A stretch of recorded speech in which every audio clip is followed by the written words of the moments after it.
Left of the box.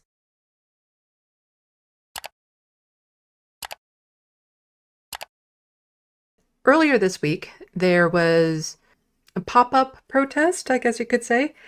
It seemed to come out of nowhere, let's put it that way, where Jews Against Genocide actually went to the Parliament buildings in Ottawa, Canada, and occupied one of the buildings briefly and, calling on Ottawa to protest the war on Gaza and saying that they need to stop arming Israel and implement an immediate arms embargo.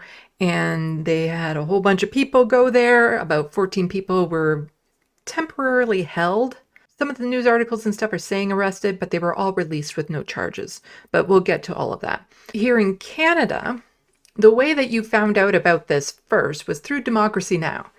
And later in that evening, so this was on a Tuesday, later in that evening, I was talking to some other people, and there had only been one article put out by mainstream media at that point about what had happened. And a lot of them were finding out about it for the first time because I was saying it to them. I was telling them. There's been a few more articles now. One really good article from Rabble, which is a progressive media magazine. I don't know, do we call them magazines anymore when they're just online? But let's start from the beginning. So Democracy Now! Tweeted out, breaking, hundreds of Canadian Jews are currently occupying parliamentary building in Ottawa to protest the war on Gaza. Canada needs to stop arming Israel and implement an immediate arms embargo, says organizer Rachel Small. And they actually interrupted their, Democracy Now! Actually interrupted their live program to come at the people with breaking news, which it's kind of neat that they do that. About 150 Jewish activists and allies have just launched a protest inside the Canadian Parliament in Ottawa to demand Canada stop arming Israel. We're joined now by Rachel Small, a member of the group Jews Say No to Genocide Coalition. Rachel, can you describe where you are and what you're doing and what you're calling for? Thank you. We are in a Parliament Hill building. Right now, we have completely taken over the lobby of this building that has hundreds of parliamentarians' office in here. Our demand is clear. Canada needs to stop arming Israel and implement an immediate arms embargo. We know that every F-35 fighter jet, every Boeing Apache helicopter dropping bombs on Lebanon, on Gaza right now is full of hundreds of Canadian components. We're here as Jews to say this violence cannot continue in our name. And we're here as people of conscience to say that the absolute bare minimum Canada needs to be doing right now is stop arming a genocide. And here we have from Nikki Ashton. She's an NDP MP. Powerful message on Parliament Hill from Independent Jewish Voices and Jews Say No, calling on Canadian government to stop arming Israel. It's time for Parliament to step up and for Canada to act to end the genocide and support peace and justice now. And so keep in mind, this was a few days before the Amnesty International report came out. And so this is from Independent Jewish Voices. Breaking, 100 of us, Jewish Canadians and allies, including IJV, so that's Independent Jewish Voices members, have occupied a parliamentary building in Ottawa to demand Canada stop arming and participating in Israel's genocide against Palestinians.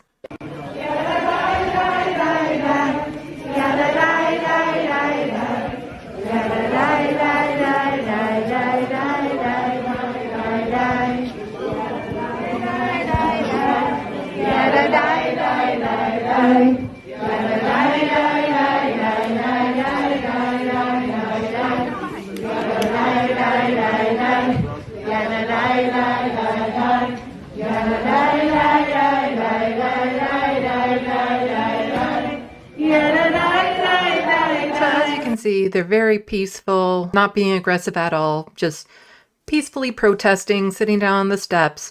They're not threatening anyone. They're not harming anyone. They're not yelling out slurs or being anti-Semitic or anything like that. Just completely peaceful protest.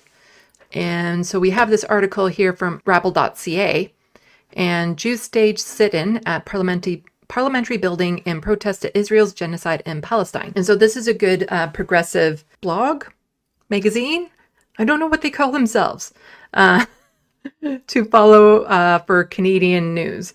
Demonstrators, including members of Independent Jewish Voices, If Not Now, and Jews Say No to Genocide, were on Parliament Hill calling for an end to arms sales to Israel. On Tuesday morning, December 3rd, a group of 100 Canadian Jews occupied the lobby of the Confederation Building on Parliament Hill, where many MPs have their offices. They demanded Canada impose an immediate total arms embargo on Israel with a view to ending what they described as Israel's genocidal war with Gaza.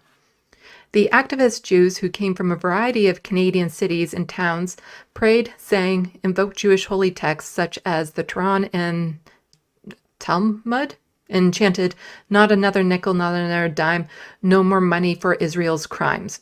We are the people, we won't be silenced, and not in our name." The demonstrators included representatives of a number of organizations, among them Independent Jewish Voices, If Not Now, Jews Say No. I think I just read that. It was up at the top. Speakers referred repeatedly to their own connections to Jewish values and traditions and quoted scripture in support of their views. Blowing the shofar is a warning. Hamilton-based Rabbi David, I don't know how to say his name, and I featured him plenty of times on this channel. I would love to be able to have him on for an interview. I'll try reaching out to him again.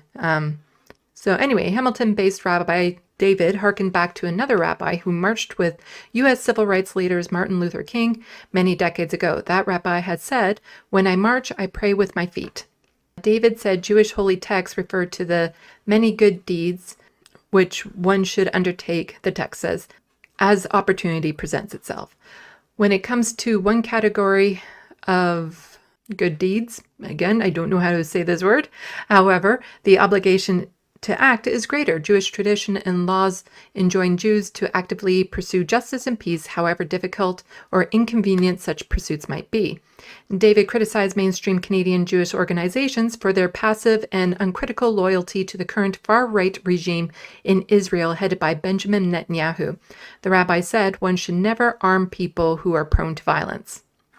"Everyone knows what Israel is doing," he said. "Don't give weapons to a country committing genocide." The rabbi blew a shofar, a ram's horn, which is usually blown on the Jewish New Year, Rosh Hashanah. David said he was blowing the shofar for its original purpose as a warning against danger. He quoted the revered medieval Jewish philosopher Moses, again, me and names don't get along. I don't know how to pronounce most names that I'm not familiar with, who wrote the blowing of the shofar that it should arise from you a slumber.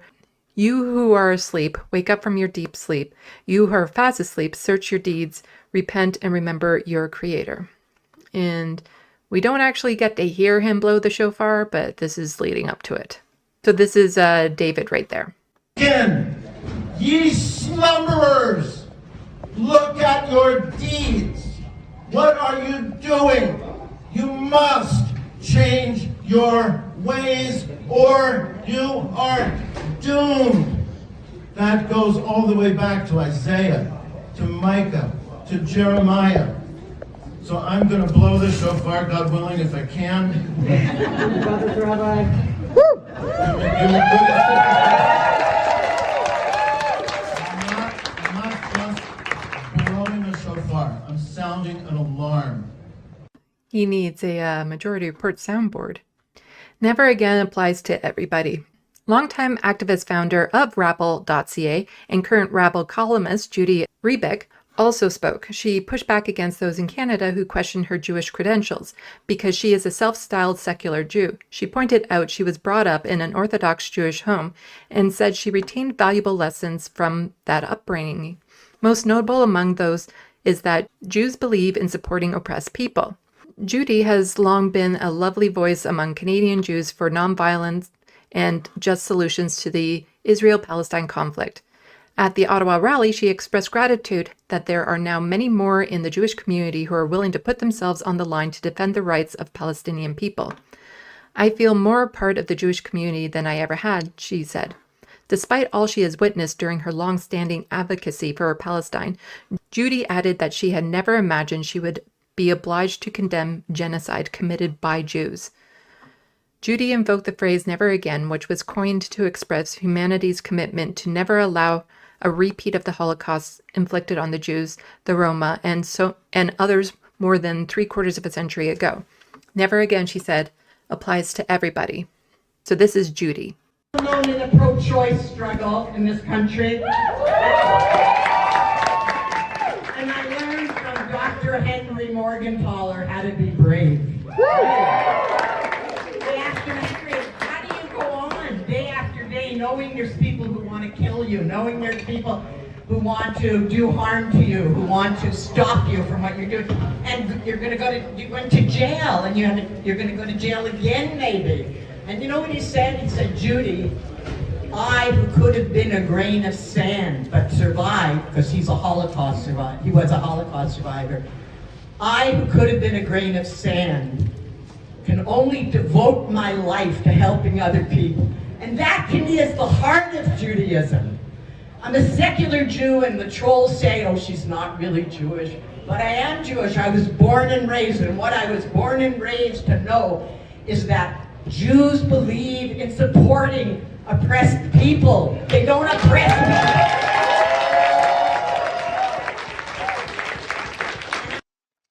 And back to the article. Nonetheless, as some demonstrators were preparing to move, the police grabbed them and detained them.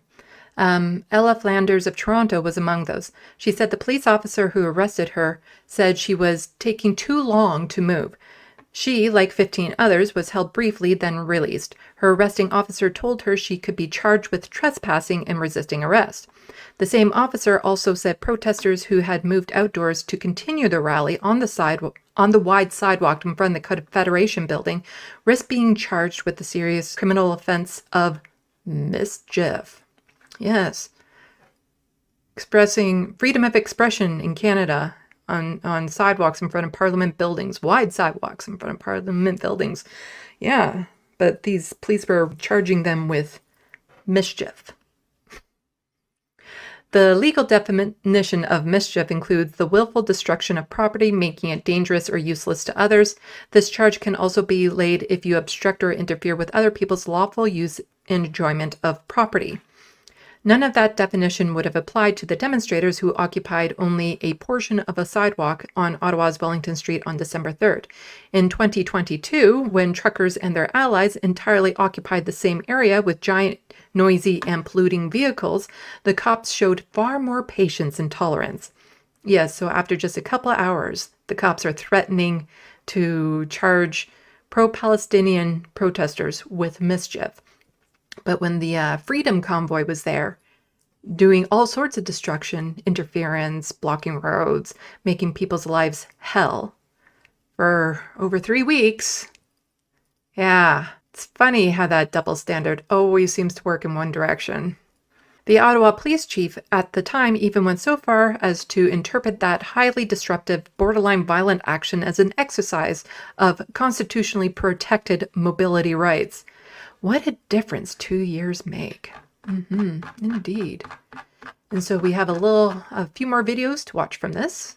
So this is from Jews Say No to Genocide, 14 of our elders arrested, shame.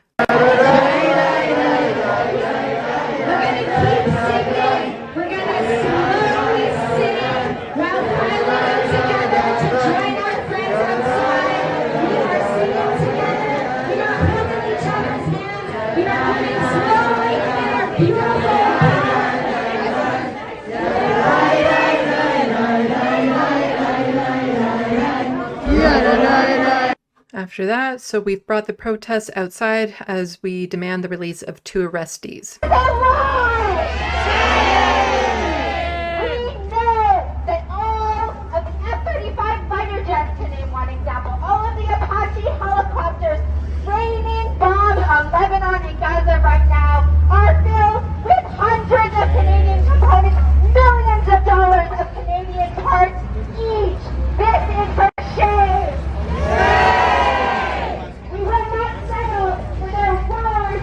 We demand a full arms embargo to stop the flow of. But of course, there are some people upset over this protest. And so the CIJA, which is one of the AIPAC equivalents here. Pro-Israel Jewish rally in Ottawa, 20,000 people, no arrests. Anti-Israel Jewish rally in Ottawa, 100 people, 14 arrests for trying to invade MPs' offices. Canadians shouldn't mistake fringe anti-Israel groups like Independent Jewish Voices as representing Canada's Jewish community. Now, here's the thing about that. Remember what I was just saying about the Freedom Convoy? Yeah. It's funny how that works, how the police are so selective on who they arrest. So we have just 14 arrested for, doing their freedom of expression, not harming anyone, not blocking anyone, and yet they get arrested by the police. Whereas 20,000 people, no arrest. Gee, I wonder why that is. But as this person points out, literally nobody tried to invade any MP's offices. The whole thing was just filmed and it's been covered all over Canada and the world. CIJA loves to lie and support genocide. And also, we have a Zionist mayor. Okay, well, we have many Zionist mayors here in Canada, but this one I've featured on my channel before. The left-leaning liberal media outlets spinning today's Jewish anti-Israel parliament sit-in take note there are 400,000 Jews in Canada. This video represents exactly 100% of those who hold such misguided fringe opinions. Your attempts to distort the voice of Jewish community will not go unchallenged. We stand united, unwavering, and resolute in our support of Israel. And Jews say no to genocide, just saying, hey, thanks for the shout out.